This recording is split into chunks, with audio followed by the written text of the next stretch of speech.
Hello students, आज हम class 11th के 5th chapter complex number and quadratic equation के बारे में पढ़ेंगे।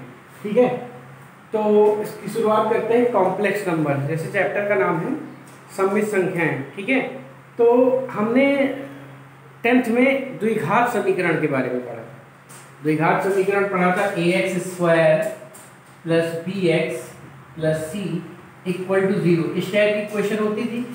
और फिर हमने एक जगह डिस्कस किया था कि द्विघात समीकरण के मूलों के प्रकृति के बारे में डिस्कस किया था। ठीक है, मूलों की प्रकृति के बारे में हमने डिस्कस किया था। तो वहां पे मूलों की जो प्रकृति होती थी, विविध कर निकालते थे d जिसको कहते थे, और d का मान अगर 0 से कम आता था तो हम कहते थे कि मूल क्या है, काल्पनिक है। मूल क्या कहते हैं, काल्पनिक है। ठीक है, या फिर हम ये बात करें, अगर हम जैसे मान लो लिखें x² प्लस 4 और हम कहें x की वैल्यू बताओ, x² plus 4 is equal to 0 है, तो x² इज इक्वल टू क्या आ जाएगा, -4। यानी एक ऐसा नंबर जिसको उसी से मल्टीप्लाई करने पे, एक ऐसा नंबर जिसको उसी से मल्टीप्लाई करने पे क्या है, -4 है। तो क्या ऐसा पॉसिबल है? अगर 2 को 2 से करोगे तो भी +4 आएगा, और -2 को -2 से करोगे तो भी 4 आएगा। तो ऐसा कोई नंबर नहीं मिलेगा जिसको उसी से गुणा करने पे हमें क्या मिल जाए, -4। अगर हम रियल नंबर की बात करते हैं तो ऐसा कोई वास्तविक संख्या नहीं है जिसका हम वर्ग करें तो माइनस में है। ठीक, तो यहाँ पे एक नंबर इंक्लूड होता है x² माइनस लिखा है। ठीक है, -4, यानी x इक्वल टू क्या आ जाएगा, √-4 आ जाएगा। ठीक है, तो ये जो अंडर रूट के अंदर माइनस आ जाता है, यही क्या कहलाता है, काल्पनिक संख्या। क्या कहलाती है, काल्पनिक संख्या। ठीक है, इमेजिनरी नंबर इसको कहते हैं।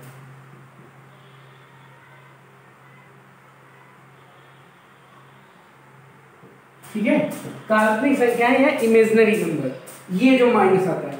या फिर हम ये भी लिख सकते हैं -1 इंटू 4, और ये हो गया -1 इंटू √4, और √4 की वैल्यू क्या होती है, 2 इंटू -1। तो ये जो -1 है, ठीक है, जो -1 अंडर रूट -1, इसको हम डिनोट करते हैं इससे i से। यहां पे एक टर्म यूज होता है i, जिसको आयोटा कहते हैं। क्या कहते हैं, आयोटा, और जिसकी वैल्यू होती है √-1। ये जो आयोटा है, आई भी हम कह देते हैं, जो आई की वैल्यू होगी वो क्या होगी, √-1। तो यहां से अगर हम i² निकालें या आयोटा का स्क्वायर निकालें तो वैल्यू क्या आएगी, -1। तो जो i² इंक्लूड हुआ यहाँ पे, ये क्या कहलाता है, आयोटा कहलाता है, और i² की वैल्यू क्या होती है, -1 होती है। ठीक है, तो जब भी हम कोई ऐसी समीकरण को सॉल्व करते हैं, ठीक है, जब हमें मूल वास्तविक नहीं मिलते हैं, x का मान वास्तविक नहीं मिलता है, काल्पनिक मिलता है। काल्पनिक के बारे में अभी तक हमने नहीं पढ़ा था। हम जो भी पढ़ते थे हाई स्कूल तक, वो सब वास्तविक संख्याओं के बारे में पढ़ते थे। लेकिन यहाँ पे एक टर्म, जैसे अंडर रूट के अंदर माइनस आ गया, तो -1 की कोई वैल्यू होती नहीं है, लेकिन एक कल्पना कर ली जाती है, और इसको हम i या आयोटा से डिनोट करते हैं, और i² की वैल्यू क्या होती है, -1। ठीक है, ये आपको ध्यान रखना है। ठीक है, इसका एक यूलर थे कर्ता कि उन्होंने खोज की थी, सर्वप्रथम इसका इंट्रोडक्शन उन्होंने बताया। तो आपको बस ये ध्यान रखना है कि जो i की वैल्यू होती है वो क्या होती है, -1। ये i² या i² की वैल्यू हमने क्या बताई, -1। ठीक, अब देखिए i को हम आयोटा ही लिख सकते हैं। ठीक, i² को क्या लिख सकते हैं, -1। i² को क्या लिख सकते हैं, i³ का मतलब क्या हुआ, i² इंटू i, यानी -1 इंटू i, यानी इसको हम क्या लिख सकते हैं, -i। i³ को क्या लिख सकते हैं, -i। ठीक है, यहां डायरेक्टली लिख देंगे i³ is equal to -i। I की पावर 4 की अगर हम बात करते हैं तो आई स्क्वायर इंटू आई स्क्वायर यानी -1 इंटू -1 तो कितना आ जाएगा +1। तो आई की पावर 4 की वैल्यू क्या आ गई +1। ठीक, आई की पावर 4 की वैल्यू क्या आ गई +1। ठीक, अब अगर हम आई की पावर 5 की वैल्यू निकालें, किसकी निकाले आई की पावर 5, तो ये हो जाएगा आई की इंटू आई की पावर 4 और आई की पावर 4 क्या होता है 1 होता है, तो 1 इंटू आई यानी क्या वैल्यू आ जाएगी आई।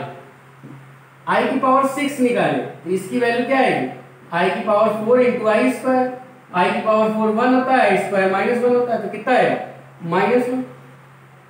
इसकी वैल्यू क्या आ जाएगी -1। आई की पावर 7 की बात करेंगे तो ये आई की पावर 4 इंटू आई क्यूब या आई स्क्वायर इंटू आई ये हो जाएगा।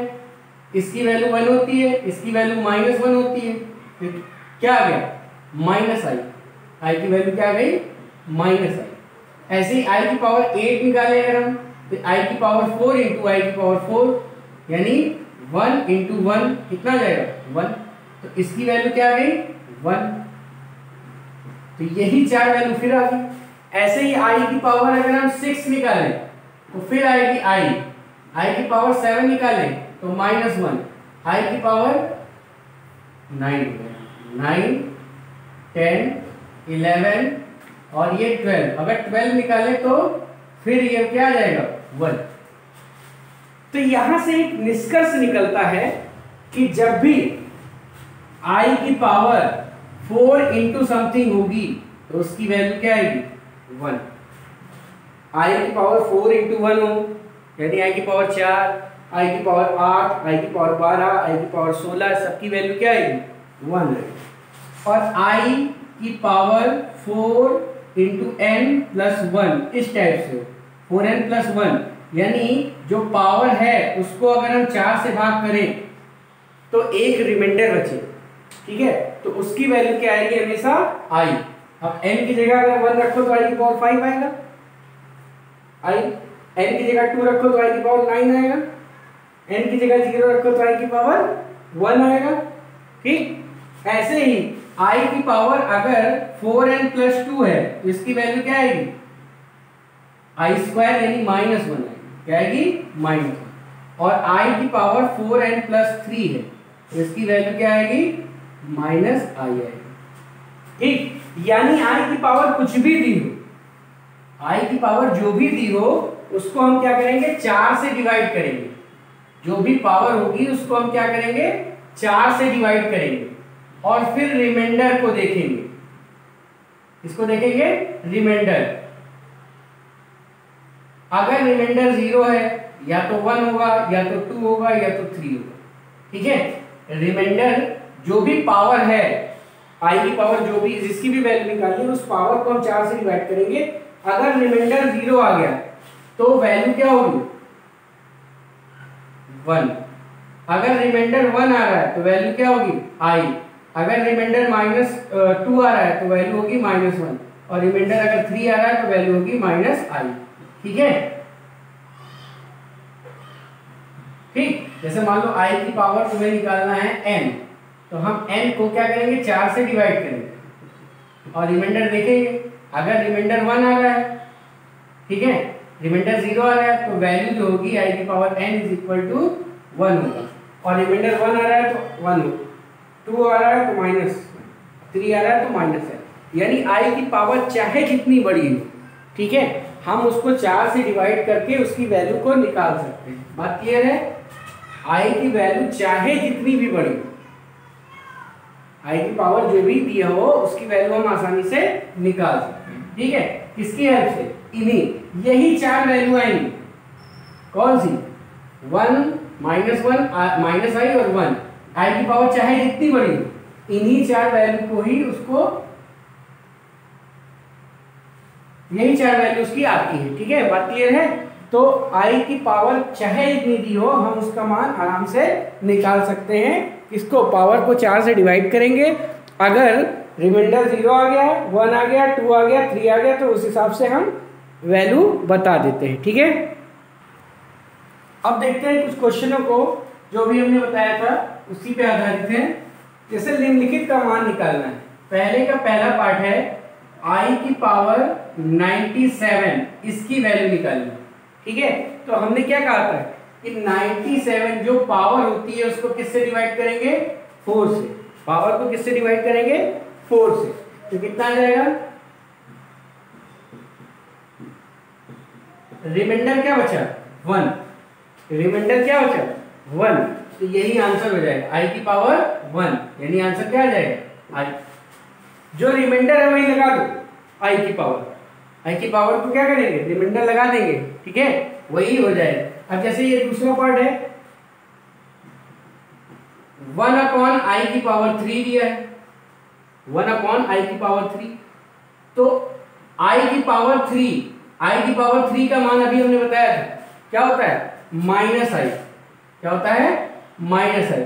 लेकिन जैसे अभी हम वहां पे करते थे अभी तक क्वेश्चन, तो जैसे रूट में नीचे आता था तो हम क्या करते थे, इसके संयुग्मी से गुणा कर देते थे, रूट वाला टर्म जो है वो नीचे नहीं रखते थे, हर का परिमेयकरण कर देते थे, ठीक है। क्या कर देते थे, हर का परिमेयकरण। इसी तरह i वाला टर्म जो है या आयोटा जो है वो नीचे नहीं आना चाहिए, हर में नहीं आना चाहिए। तो हम क्या करेंगे, i से ऊपर नीचे मल्टीप्लाई करेंगे, ठीक। तो ऊपर हो जाएगा i और नीचे हो जाएगा i स्क्वायर की वैल्यू क्या होती है, देखो माइनस लगा है, और i स्क्वायर की वैल्यू क्या होती है, -1।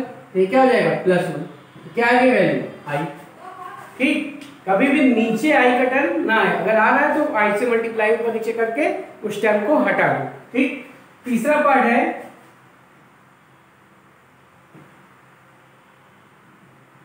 i की पावर 8।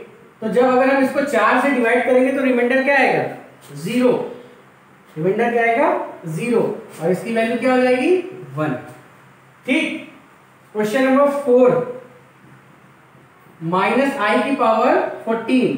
तो -1 की पावर 14 ये ऐसे लिखा है, -1 इंटू i की पावर 14। तो ये हो जाएगा -1 की पावर 14 और i की पावर 14। तो -1 की पावर 14 कितना हो जाएगा, 1 हो जाएगा। और i की पावर 14 अगर हम 4 से इसको डिवाइड करें तो रिमाइंडर क्या बचेगा, 2, यानी i की पावर 2 आएगा। और i की पावर 2 क्या होता है, -1। कितना आ जाएगा मल्टीप्लाई करने पे, -1। तो i की पावर 14 कितना आ जाएगा, -1। बात क्लियर है, ठीक है। इस कुल मिला के वही 4 वैल्यू आपको मिलेगी, या तो i मिलेगी, या तो 1 मिलेगा, या तो -i मिलेगा, या तो -1 मिलेगा। यही 4 वैल्यू मिलेगी, पावर चाहे जो हो, चाहे जिस फॉर्म में लिखा हो, ठीक है। जैसे अगर अगला क्वेश्चन हम देखते हैं, i की पावर -63 दी, i की पावर क्या दी है, -63 दी, फिफ्थ पार्ट। तो इसको ऐसे लिख लो, 1/i की पावर 63। अब 63 को अगर हम 4 से डिवाइड करेंगे तो क्या आएगा, रिमाइंडर कितना है, 3, यानी ये i की पावर 3 है। i की पावर 63 की वैल्यू जो आएगी वो i की पावर 3 के बराबर ही आएगी। और i की पावर 3 हमको पता है क्या होता है, -i। अब क्या करो, नीचे माइनस नहीं आना चाहिए, इसलिए i से ऊपर नीचे मल्टीप्लाई कर दिया, ऊपर i, ठीक, और नीचे -i स्क्वायर की वैल्यू -1। तो क्या आ जाएगा आंसर, i, ठीक है। तो इस तरह हम इसके क्वेश्चनों को सॉल्व कर लेंगे, ठीक। आएगा वही 4 आंसर, ठीक। अब देखते हैं अगला क्वेश्चन जो दूसरे का फर्स्ट पार्ट है। दूसरे के फर्स्ट पार्ट में कह रहा है i की पावर 7, i की पावर 17, i की पावर 12, इसका मान बताना। अगर हम 7 को 4 से डिवाइड करें तो रिमाइंडर क्या आएगा, रिमाइंडर 3 आएगा, 3 लिख दो। 17 को अगर 4 से डिवाइड करें तो रिमाइंडर क्या आएगा, 1 आएगा। तो i की पावर 1 भी लिख सकते हो इसको, i की पावर 1 लिखो या 1। और यहाँ रिमाइंडर क्या आएगा, 0, यानी i की पावर 0 लिख सकते हो। इसकी वैल्यू हमने बताई थी क्या होती है, -i, ये +i, i की पावर 0 यानी 1। कितना आ गया, ये इससे कैंसिल हो जाएगा, कितना आ जाएगा, 1, ठीक। इसी का सेकेंड पार्ट देखो, बहुत आसान क्वेश्चन होते हैं। सेकेंड पार्ट है 1 + i स्क्वायर, i की पावर 6, i की पावर 8, इसकी वैल्यू निकालिए। 1 ऐसे लिख दो, i स्क्वायर -1 होता है, i की पावर 6, रिमाइंडर कितना आएगा, मतलब 6 को 4 से डिवाइड करें 2 आएगा, तो ये i की पावर 2 के बराबर ही होगा। और इसमें रिमाइंडर क्या आएगा 0, आई की पावर 0 हो जाएगा। ये कितना आया 0, आई स्क्वायर और आई की पावर 0 यानी 1, तो ये -1 और ये +1 कितना आ गया 0 आ गया। ठीक है, वैल्यू क्या आ गई इसकी 0। क्वेश्चन नंबर 3 देखते हैं। क्वेश्चन नंबर 3 में कह रहा है, रेज कर रहे हैं इसको, जो भी पावर है उसको डिवाइड करो 4 से, जो रिमाइंडर है वही लिख दो, उसकी वैल्यू उसी के बराबर होगी। ठीक है, तीसरा क्वेश्चन है आई की पावर 101, आई की पावर 102, आई की पावर 103 और आई की पावर 104, इसकी वैल्यू निकालनी। तो अगर हम इसको 4 से डिवाइड करें तो रिमाइंडर क्या आएगा 1, तो इसकी वैल्यू सेम। इसको 4 से डिवाइड करें रिमाइंडर क्या आएगा 2, इसको 3, इसको डिवाइड करें तो रिमाइंडर आएगा 0। ठीक है, तो ये हो गया आई, और ये आई स्क्वायर क्या होता है -1, आई क्यूब क्या होता है -i, आई की पावर 0 1, तो ये 1 से 1 कटेगा, ऐसे कटा, कितना आ गया 0 आ गया। ठीक है, आसान क्वेश्चन। क्वेश्चन नंबर 4 देखते हैं। 4 में लिखा है 1/i plus 1/i square plus 1/i cube plus 1/i की पावर 4। 1/i ऐसे लिख दिया, ये देखो आई स्क्वायर -1 होता है, आई क्यूब -i होता है और i की पावर 4 1 होता है, तो ये 1/i - 1/1, ये माइनस यहाँ लिख दिया, ये देखो ये माइनस यहाँ लिख दिया 1/i और ये प्लस 1/1, तो ये इससे कैंसिल हो जाएगा और ये इससे कैंसिल हो जाएगा, कितना आ जाएगा 0। ठीक है, बात क्लियर है। तो अगर हमको i की किसी भी पावर का मान निकालना हो तो हम बहुत आसानी से निकाल सकते हैं।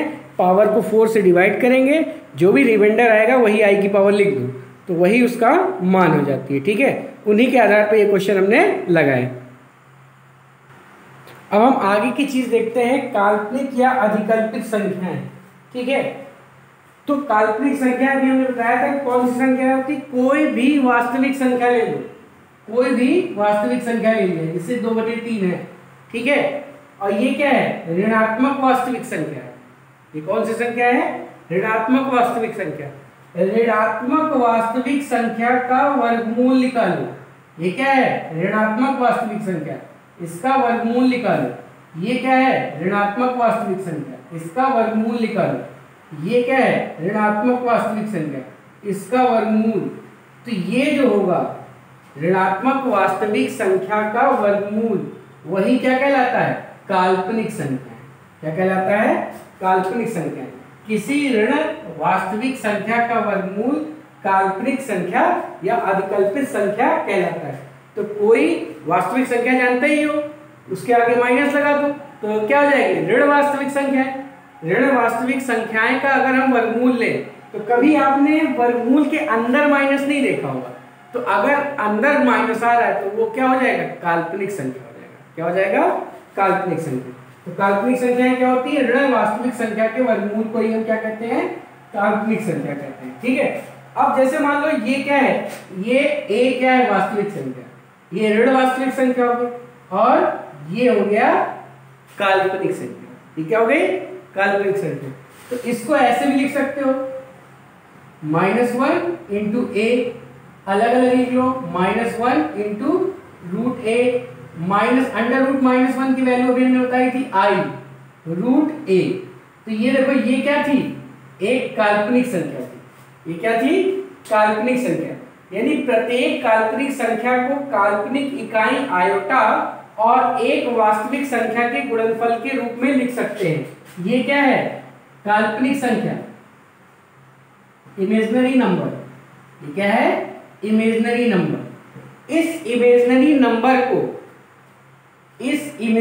नंबर को ये क्या है, ये तो वास्तविक संख्या है और ये क्या है आयोटा।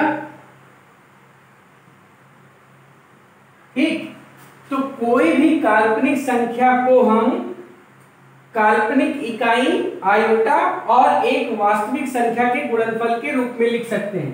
काल्पनिक इकाई आयोटा और वास्तविक संख्या के गुणनफल के रूप में लिख सकते हैं किसको किसी भी काल्पनिक संख्या। वही बात ध्यान रखिए, किसी भी काल्पनिक संख्या को इकाई काल्पनिक इकाई आयोटा और वास्तविक संख्या के गुणनफल के रूप में लिखा जा सकता है। ठीक है, अब हम यहाँ पे एक प्रमेय देखते हैं, दोनों लिखी है। कोई वास्तविक संख्या किसी भी काल्पनिक संख्या के बराबर नहीं होती। इसका हम प्रूफ देखते हैं। कोई भी वास्तविक संख्या काल्पनिक संख्या के बराबर नहीं होती। मान लेते हैं, माना a नॉट इक्वल टू 0 है व b नॉट इक्वल टू 0। दो वास्तविक संख्याएं क्या है? वास्तविक संख्याएं। ठीक, a और b दो वास्तविक संख्याएं, तो a तो वास्तविक होगा, ib क्या होगा? ये काल्पनिक। ठीक है, किसी भी प्रत्येक काल्पनिक संख्या को काल्पनिक इकाई i और वास्तविक संख्या के गुणनफल के रूप में लिखा सकता है। मान लेते हैं दोनों बराबर। ठीक है, यहाँ कह रहा है दोनों बराबर नहीं हो सकते, हमने कहा नहीं बराबर हो सकते, तो बराबर होंगे। ठीक, मान लिया हमने बराबर होंगे। दोनों तरफ का वर्ग करो, तो जब वर्ग करोगे तो क्या आएगा? ये आएगा। ठीक, a स्क्वायर और i स्क्वायर का मान क्या होता है? -1। क्या होता है? -1। तो ये -b स्क्वायर हो जाएगा, इस साइड में आएगा तो क्या हो जाएगा? +b। अब दो संख्याओं के वर्गों का योगफल 0 आ रहा है। दो संख्याओं के वर्गों का योगफल 0 आ रहा है, तो कोई भी संख्या रखो, चाहे प्लस में रखो चाहे माइनस में रखो, उसका वर्ग हमेशा 0 नहीं, वर्गों का योगफल, वर्ग तो किसी का 0 होगा नहीं। कब होगा? जब a और b 0 हो। ये तभी संभव है, या तभी संभव है जब a इक्वल टू 0 व b इक्वल टू 0 हो, परंतु ना तो a 0 है और ना b 0 है, क्योंकि हमने शुरू में ही कहा था a और b 0 नहीं है। और a square plus b square क्या है? 0 तभी होगा जब क्या हो? a square plus b square 0 तभी होगा जब a और b दोनों 0 हो। अगर दोनों में से एक भी 0 नहीं है, और हमने यहाँ कहा कि a और b 0 नहीं है, इसका मतलब ये चीज कभी होगी ही नहीं। इस केस में ये चीज असंभव है। ये क्या है? असंभव। ठीक, a और b 0 नहीं है, तो a square plus b square कभी 0 आएगा ही नहीं। यानी ये गड़बड़ जो आ रही है, ये असंभव चीज आ रही है, वो क्यों आ रही है? क्योंकि हमने इन दोनों को बराबर मान लिया। क्योंकि हमने एक वास्तविक और एक काल्पनिक संख्या को क्या मान लिया है? बराबर मान लिया है, जो कि एक असंभव चीज है। यही लिखा है यहाँ पे, कोई वास्तविक संख्या काल्पनिक संख्या के बराबर नहीं होती। तो यहाँ से हमें ये मिला कि a not equal to ib, a और ib बराबर नहीं होंगे। बराबर होंगे तो कुछ ऐसा मिल जाएगा जो असंभव है। ठीक है, तो ये चीज याद रखिए कि कभी भी कोई काल्पनिक संख्या वास्तविक संख्या के बराबर नहीं हो सकती। अब दूसरी प्रमेय देखते हैं। दूसरी प्रमेय में कह रहा है, यदि a और b धन वास्तविक संख्याएं हैं, तो -√a into -√b equal to -ab। अभी तक जब हम वास्तविक संख्या पढ़ते थे तो √3 इंटू √2 लिखा होता था, तो √2 इंटू √3 लिख सकते थे, यानी √6। या हम पढ़ते थे a√b इक्वल टू √ab। ये कब पढ़ते थे? जब ab वास्तविक संख्या हो। जब ab क्या हो? वास्तविक संख्या। लेकिन यहाँ पे देखो क्या है? ये काल्पनिक संख्या है। काल्पनिक संख्या के लिए ये रिजल्ट नहीं होता। ये रिजल्ट जो हम अभी तक पढ़ते आ रहे थे, √a into √b equal to √ab लिख देते थे, वो किसके लिए होता था? काल्पनिक संख्याओं के लिए और वास्तविक संख्याओं के लिए। लेकिन अब काल्पनिक संख्याओं के लिए ये रिजल्ट काम करेगा। अगर उस हिसाब से देखें तो क्या आएगा? √a into √b। अगर वास्तविक संख्याएं होती तो ये क्या आ जाता? √ab आ जाता। लेकिन ऐसा होता नहीं है। काल्पनिक संख्याओं के लिए अगर ये काल्पनिक संख्याएं हैं, तो जैसे देखो रूट ये लिखा है और √b लिखा है, तो इसको अभी हमने बताया था क्या लिख सकते हो? -1 इंटू √a और इंटू -1 इंटू √b, या ऐसे लिख सकते हो, और इसको भी ऐसे लिख सकते हो। इसकी वैल्यू अभी हमने बताई थी, क्या होती है? i। क्या होती है? i इंटू √a इंटू ये वैल्यू क्या होगी? i into √b। तो i square into √a √b। अब ये दोनों वास्तविक संख्याएं हैं, तो इसको √ab लिख सकते हो। क्योंकि ये दोनों वास्तविक हैं, ए और बी क्या है, वास्तविक है। तो root a into root a b होता है, वास्तविक के लिए होता है, काल्पनिक के लिए। और इसकी वैल्यू क्या आ जाएगी, -1, यानी माइनस रूट ए बी आ जाएगा। तो minus root a into minus root b equal to क्या आ जाएगा, माइनस रूट ए बी। ठीक है, ये आ जाएगा। ठीक, बात क्लियर है। अगर इन दोनों में से कोई ऋणात्मक है, देखो root a equal to root b equal to root a b, ये तब संभव होता था जब ए बी वास्तविक होती थी। लेकिन ए और बी में कोई भी ऐसी संख्या मिल जाए जो वास्तविक ना हो, क्या हो, वास्तविक ना हो, या दोनों में कोई ऋणात्मक हो, ए और बी में क्या हो, दोनों में कोई ऋणात्मक हो, तो ये सत्य नहीं होता, तब ये होता है। ठीक है, ये रिजल्ट भी आपको ध्यान रखना है। ठीक, बात क्लियर है। तो काल्पनिक संख्या क्या होती है, क्या प्रॉपर्टी होती है, काल्पनिक संख्या किस रूप में हम लिख सकते हैं, और ये दो प्रमेय हमने देखी। आइए अब हम कुछ क्वेश्चनों को देखते हैं। जैसे क्वेश्चन कह रहा है सरल करना है। ठीक है, फर्स्ट पार्ट है अंडर रूट -25 और ये अंडर रूट -36। ठीक है, तो root minus root a b लिखा था, minus root into minus root b equal to क्या लिखते थे, माइनस रूट ए बी, यही तो लिखते थे। और इसको लिख सकते हैं 5 का स्क्वायर और इसको लिख सकते हैं 6 का स्क्वायर। तो ये क्या हो जाएगा, अभी हमने जो प्रॉपर्टी पढ़ी थी, पहली प्रमेय पढ़ी थी, उसी के आधार पर ये लिख दिया। और इसको 5 का स्क्वायर, इसको 6 का स्क्वायर, तो ये क्या हो जाएगा, या 30 का स्क्वायर भी लिख सकते हैं। क्या लिख सकते हैं, अंडर रूट 30 का स्क्वायर लिख सकते हैं। तो क्या आ जाएगा, -30, क्या जाएगी वैल्यू, -30।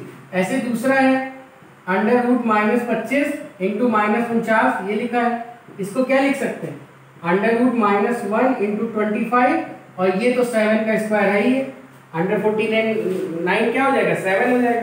और इसको क्या लिख सकते हैं, अंडर रूट -1 इंटू 5, रूट 25 लिख लो चाहे, रूट 25 इंटू 7, तो ये हो जाएगा 5 इंटू 7 इंटू -√1, ये क्या आ जाएगा, आई, यानी 35i।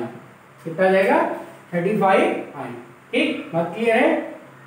तो कुछ नहीं, बस ये जो लिखा हुआ है माइनस में, इसको -1 इंटू वास्तविक संख्या, ये काल्पनिक संख्या है, तो इसको i इंटू वास्तविक संख्या के रूप में तोड़ सकते हैं, प्रोडक्ट के रूप में लिखा जा सकता है।